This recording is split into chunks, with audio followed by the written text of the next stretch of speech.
Hello बच्चों, कैसे हो आप सब।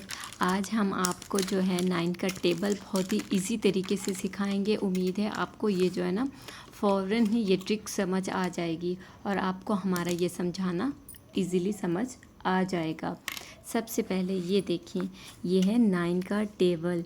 आज मैं आपको एक ट्रिक बताऊंगी बहुत ही आसान, आपको फ़ौरन ही ईज़िली ये समझ आ जाएगी। ठीक है, 9 1 ज़र 9। ठीक है, आप ऐसे लिख लेंगे।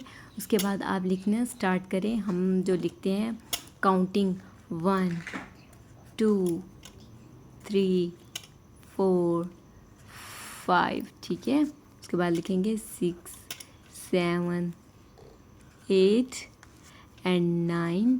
ठीक है, उसके बाद 0 हो गया। ये 1 2 कंप्लीट होगी 8 तक।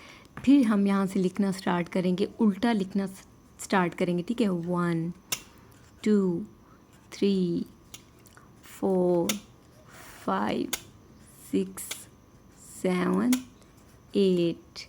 ये देखिए हमारा 9 का टेबल जो है वो कंप्लीट हो गया है।